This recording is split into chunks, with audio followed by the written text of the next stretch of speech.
Chapter 19. Trolls, Witches, and Poison Apples. The trolls heaved and grunted at the sight of me. They smacked their lips. Well done, brother. Looks like your trap caught us a nice, tasty boy. But I wanted a goat, said the first troll. Oh no, a boy is even better, much more succulent, practically a feast. They all snorted and hopped up and down. He's awful skinny. Do you think his legs will have any meat? I get the fingers. They look like the juiciest part of him. I'll take the rear. I've been longing for a rump roast. I couldn't help it. I started laughing. Rump roast. My destiny was to be eaten. He laughed. I like this human. Let's eat him now. The trolls closed in on me and licked their lips. Their horribly long gray tongues. I twisted and writhed, trying to free myself. If I could just get down. I had a sliver of chance of getting away, but it was no use. My bindings only tightened with my squirming, and the trolls were now packed in a circle around me. I squeezed my eyes shut and prepared for the worst. Wait, said a troll. I opened my eyes. The troll held out his arms to stop the others from coming closer. Maybe he wanted to eat me all by himself. He sniffed hard through his fat, misshapen nose. Do you smell that? The other trolls sniffed too and stalked forward until they were all right up close. From upside down, I could see straight up their noses, all hairy and slimy. He smells, said one troll. Not like most humans, finished the other. Cut him down, said the first troll, and don't let him go. It was hard to tell from upside down, but I thought the trolls looked a little confused. With a quick slash, I was released and fell right at the feet of my captor. I looked up at him and squealed. He was terrifyingly ugly and smelled even worse.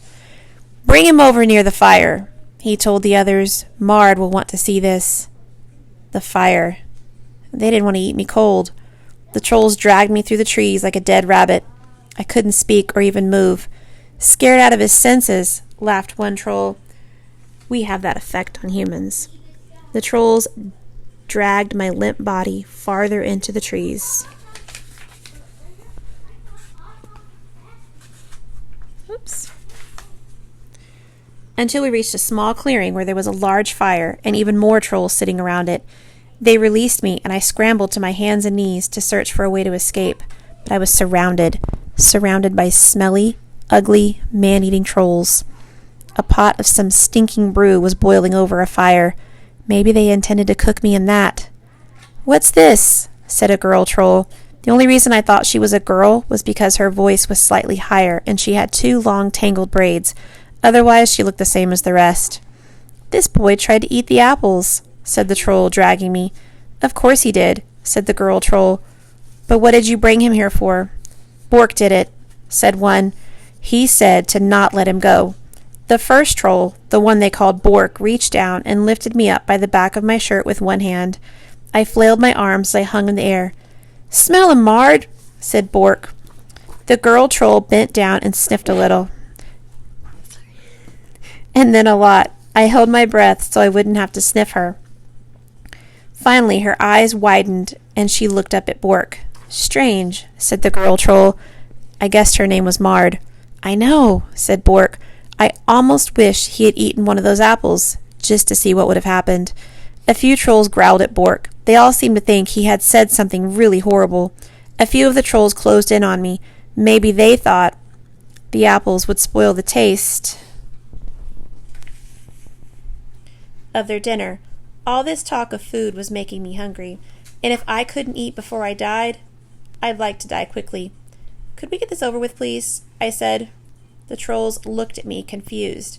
I guess they didn't often have people begging to be eaten. Get what over with? Said one. Who do you think you are, making demands?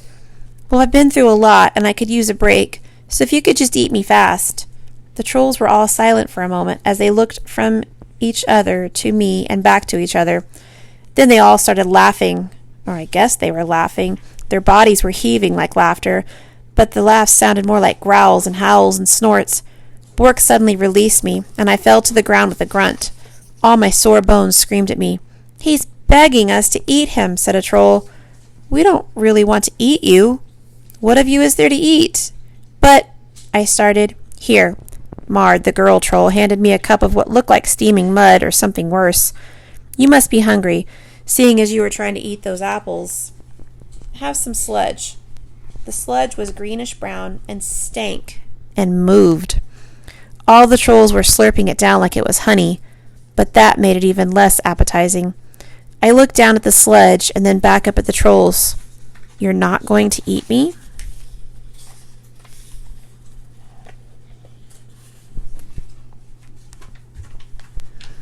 Eck! Blech! Said a troll, another girl. I thought. It was still hard to tell. It's a bit of a joke that humans believe we'll eat them, said Bork, and think they actually taste good. So vain. But it keeps them away, mostly. Away? Away from us, said Mard.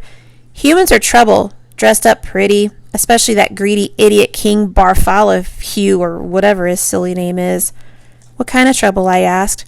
Humans, I mean, we.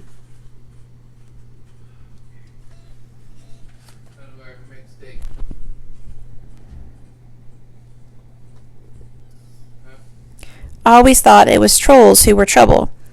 And that's the way we like it, said Bork. The other trolls gagged and spit in agreement. If those greedy humans didn't think we'd gobble them up, they'd try and make slaves out of us. Slaves? But why? I asked. All the trolls looked in different directions and shifted uncomfortably. Never mind why, said Mard. The humans take one look at any living creature and think only of how they can use it. So we've made ourselves out to be villains, said Bork. Isn't that smart? It's not smart if you're going to tell him, said a troll wearing a helmet with deer horns. He's a human too, you know. He's not like the rest. Can't you smell it on him? Said Bork. I can, said Deerhorns. Smell what on me? I tried to sniff myself. I was pretty dirty, but I couldn't smell anything over the rancid odor of the trolls and their sledge. The trolls looked at each other cautiously. Never mind that, said Mard. We're not going to eat you. I was still a little suspicious sitting here in the midst of all these trolls who kept saying that I smelled. What were you trying to catch by the apple tree if you don't eat humans? Bork's trying to catch a pet, said Mard. He's always wanted a pet. I wanted a goat, said Bork forlornly. Not a boy. Drink your sludge, said Mard. I looked down at the cup full of mystery mud. My stomach grumbled, but I wasn't sure I was hungry enough to drink this.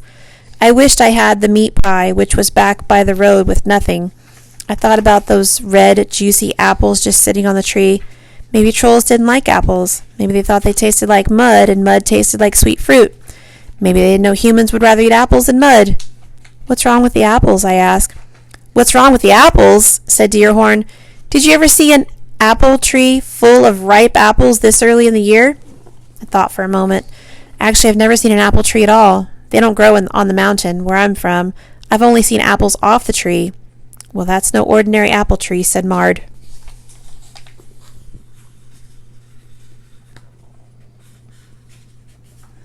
Bork leaned over the fire to speak to me. He had as much hair on his arms as I did on my head. It's poisoned, he said. You could have died, or worse. You should thank us. Thank you, I said. To sludge, said Bork, lifting his cup. And no poison apples. The rest of the trolls grunted. To sludge, and they slurped down their drinks. Then they all watched me expectantly. I guess I had to drink it or be considered impolite. What did trolls do with impolite guests? I put it to my mouth and took a sip. It tasted like rotten vegetables, and it was slimy, and I think I swallowed a worm. The trolls all smiled and nodded. Ah, that's the stuff. Sets you up for life. Makes you big and strong. I wanted to ask more questions, partly because I was curious, but mostly so I wouldn't have to drink more of the sludge. How do you know the apples are poisoned? One poisoned apple seemed believable, but an entire tree of them was strange. Oh, the apples again, said Deerhorns. We'd best tell him the story, shouldn't we? You tell it, Bork. Why me? You tell it, Slop. You found the boy, said Deerhorns. Or Slop. And you make the story sound so pretty. Bork grumbled under his breath. But when he started speaking, his voice was low and dramatic. A long time ago there was a witch, see? She was the queen of some other kingdom from here, beyond, yonder, beyond even. She tried to kill her stepdaughter, 'cause she was jealous of her beauty. Gran used to tell me this story, and it was one of my favorites. The girl ran away and lived with the dwarves, But the witch queen found her and fed her a poisoned apple, one that would make her fall asleep forever.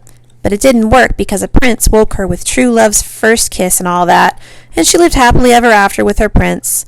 That was where Gran's story ended, but Bork kept going and told a story I didn't know. But the witch's poison apple didn't die. The dwarves, careless creatures, threw it down the mountain and it fell in the dirt. Soon the apple was dirt itself, but the seeds didn't turn to dirt. Those seeds took root and grew into an apple tree, a magical poison apple tree. Magic? I said. How do you know it's magic? The trolls shifted and looked around. Because, said Slop as he scratched at his horns, the fruit is ripe year-round. But what but magic could make it ripe all year? They all nodded and grunted in agreement. But I sensed there was something they weren't telling me. So if I ate the apples, I would have fallen asleep forever? I asked. Until true love's first kiss, maybe. That sounded as good as dead to me. True love was for fair princesses and maidens and knights in shining armor. The only girl I was even friends with was Red, and I think she'd rather hit me in the face than kiss me. Maybe she could punch me awake.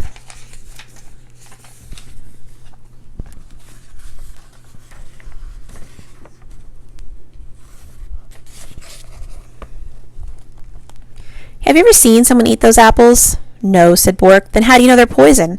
Something about the apples intrigued me. A deer ate those apples once, said Slop. I saw him. And the next day we found him dead. He rubbed the horns on his helmet. Wolves got him, Slop, said Bork. Those weren't wolves. Those apples ate him from the inside out. Enough about death and fruit, said Mard. Eat your sludge. The trolls all got busy slurping and snorting, and so did I.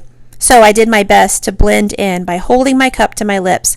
Every now and then I spilled a little behind me until my cup was empty. But unluckily for me, trolls are very hospitable, and Mard took my cup and plunged it into the pot of sludge. She handed it back to me with sludge dripping down the sides. You need more meat on you. Eat. I ate another worm. It wriggled down my throat. So, said another troll as he slurped the last of his sludge. This one looked very odd. All the trolls had wrinkles, but this one's skin had wrinkles inside of wrinkles, and his tangled hair was streaked with white. I heard the king got married. King Barthahue married, said Bork. Who would marry such an ugly thing? I heard the girl can make things gold. Straw, I said. She makes straw into gold. A witch, said Slop, the horn troll. The king married a witch. I could smell the trouble from here. I wouldn't get within 10 steps of that witch, said Bork. Well, people don't come within 10 steps of us, and we're not bad, said another troll. The witch who made that apple was bad, said Bork. Others grunted their agreement. I wondered if my mother's family in yonder were all witches. Were they nice witches or mean witches? Maybe Mother was really running from them. But they're not all bad, are they? I asked. Some witches try to help. Witches don't help, said Mard. They just make more trouble. You would know, said a big troll. And Mard whacked him on the back of the head with her club-like arm. He whacked her back. Then all the trolls started whacking each other, and they rolled and wrestled on the ground. I stood quickly, spilling sludge all down my shirt. A couple of trolls came very near the fire, and sparks flew up in the air before they rolled away laughing in their grunty, snorting way. It seemed like this was common, troll after dinner play. I looked on as the trolls wrestled and snorted and punched each other, almost enjoying the scene, until one troll suddenly sank down into the ground beneath some leaves. All the trolls gasped. Quickly, they hauled the troll out and began shoveling leaves over the place where he had fallen. Mard waddled over to me.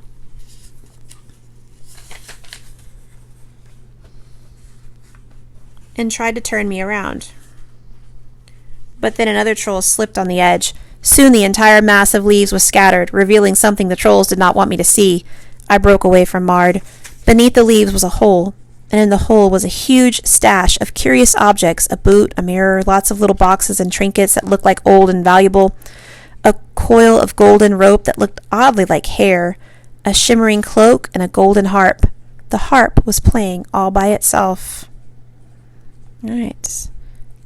We'll read chapter 20 next. Hope y'all enjoyed my work behind me there. All right, bye guys.